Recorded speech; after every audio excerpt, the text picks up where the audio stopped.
नमस्कार दोस्तों, मेरा नाम डॉक्टर जितेंद्र। जैसा कि मैंने आपके साथ पिछली वीडियो में जो साझा किया अष्टांग योग का यम, अष्टांग योग जब अदम योगियों के लिए महर्षि पतंजलि बताते हैं तो उसके अंदर यम के जो 5 भाग बताए गए हैं। सबसे पहला भाग अहिंसा और दूसरा भाग जो है सत्य, सत्य का आचरण करना। तीसरा अस्तेय, चोरी का भाव मन में ना रखना। ब्रह्मचर्य, ब्रह्मचर्य का पालन करना। जो हमारी सप्त धातुआं हैं रस, रक्त, मांस, मेद, अस्थि, मज्जा, शुक्र, उसके जो सबसे श्रेष्ठ धातु बताई गई है शुक्र, जो ओज का निर्माण करती है, उसकी रक्षा के लिए, शुक्र की रक्षा के लिए ब्रह्मचर्य का पालन करना, ऐसा आहार विहार का अनुसरण करना जिससे हमारा ब्रह्मचर्य बना रहे। और जो 5वां भाग है वो है अपरिग्रह। अपरिग्रह जो अधिक जो संचय हम कर लेते हैं विचारों का या भौतिक वस्तुओं का, वो हमारे मन को दुखी करती हैं। अब आज जो वीडियो मैं आपके साथ बना रहा हूँ वो अष्टांग योग के दूसरा भाग जो नियम है उसके अंदर क्या क्या 5 भाग बताए गए हैं उनका हम इस वीडियो में साझा करेंगे। और कृपया इस वीडियो को पूरा देखें। और नियम के अंतर्गत जो महर्षि पतंजलि बताते हैं, सबसे पहले स्थान पर आता है शौच। शौच अर्थात सफाई। सफाई का विधान आयुर्वेद और योग में दोनों में बताया गया है।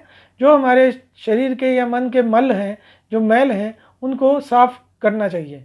महर्षि पतंजलि अष्टांग योग में जो नियम बताए गए हैं वो मन की शुद्धि के लिए ज़्यादा है। तो मन का जो शुद्धि है वो मैत्री, करुणा, मुदिता, उपेक्षा नाम, सुख दुख, पुण्य अपुण्य, विषयाणाम, जो श्लोक बताते हैं महर्षि जी, उसके अंदर कहते हैं कि जो दुखी है, जो सुखी है, या जो अच्छे कार्य कर रहा है या जो पापी है, उसके प्रति हमारी भावना कैसी होनी चाहिए। जो व्यक्ति दुखी है, जो व्यक्ति सुखी है, उसके प्रति हमारी भावना मित्रता की होनी चाहिए। उसके दुख को देख, उसके सुख को देखकर हमारे मन में ईर्ष्या का भाव नहीं होना चाहिए। और जो व्यक्ति दुखी है उसके प्रति हमारे मन में भावना करुणा की होनी चाहिए। और जो व्यक्ति अच्छे कार्य करता है उसके देखकर हमारे मन में भावना प्रसन्नता की होनी चाहिए, मुदिता की भावना, प्रसन्नता की भावना होनी चाहिए। और जो व्यक्ति बुरे कार्य करता है उसके प्रति हमारे मन में जो भावना होनी चाहिए वो उसकी उपेक्षा की होनी चाहिए, उसको इग्नोर करने की होनी चाहिए। तो दोस्तों, इससे हमारे जो मन के मैल हैं, राग, द्वेष, ईर्ष्या, घृणा, क्रोध इत्यादि, उनका सफाया हो जाता है।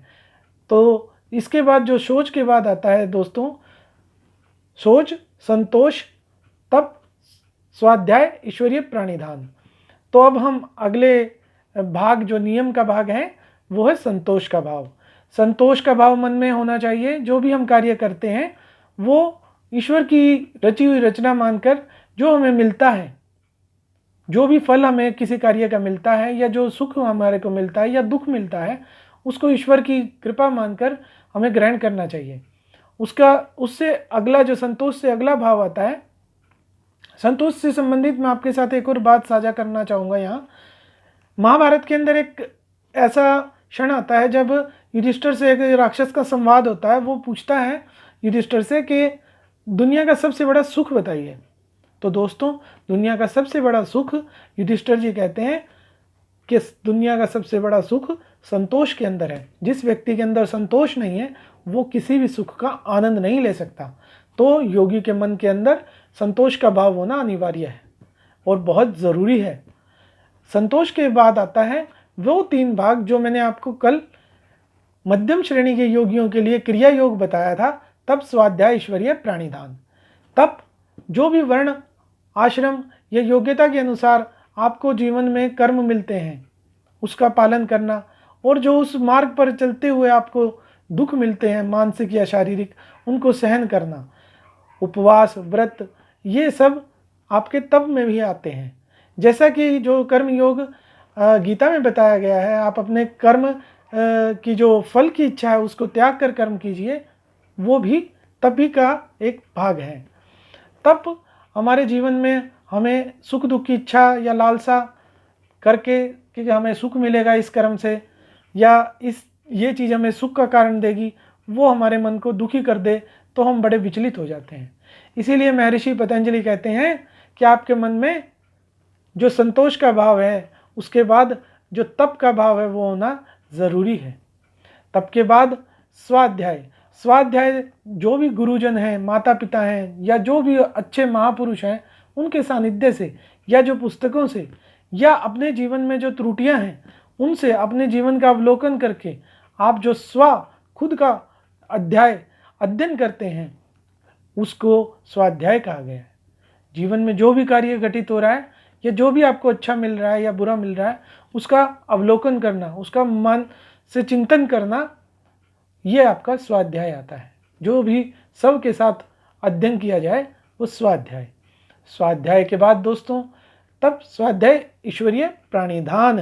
ईश्वरीय प्राणिधान द्वारा जो ईश्वरीय है, ईश्वर की कृपा से सब कुछ घटित हो रहा है ऐसा मानकर ईश्वर को सब कुछ समर्पित करना, वो ईश्वरीय प्राणिधान है। ईश्वरीय प्राणिधान जो भी आप कर्म कर रहे हैं, फल की इच्छा त्याग कर, सब कुछ त्याग कर, ईश्वर को साक्षी मानकर आप कर्म कीजिए, आपको सफलता अपने आप मिलेगी। आपका मन मैं के बोझ से जो पीड़ित रहता है, मैं करूँगा, मेरे द्वारा होगा या मेरे से ही होगा, मुझे चाहिए, जब मैं की भावना आपकी खत्म हो जाती है, वहाँ हम की भावना या वहाँ प्रभु के प्रति समर्पण पैदा होता है, जो वो आपको ईश्वरीय प्राणिधान से प्राप्ति होती है। ईश्वरीय प्राणिधान मीन्स जो भी संसार में घटित हो रहा है वो सब कुछ ईश्वर की मर्जी से हो रहा है और सब कुछ ईश्वर को मानकर आप अपना कार्य करें। चाहे आप किसी भी देवी देवता या किसी भी गुरुजन की पूजा करते हैं, किसी भी धर्म संप्रदाय से हैं, आपका आस्तिक होना बहुत ज़रूरी है, क्योंकि आस्तिक होने से हमारे मन के अंदर आशावादी सोच आती है और जहाँ उम्मीद है, जहाँ आशा है, वहीं जीवन है। तो दोस्तों आज का जो वीडियो है वो नियम के ऊपर आप सभी को कैसा लगा, कृपया इस वीडियो को ज़्यादा से ज़्यादा लाइक और शेयर करें, हमारे चैनल को सब्सक्राइब करें। धन्यवाद।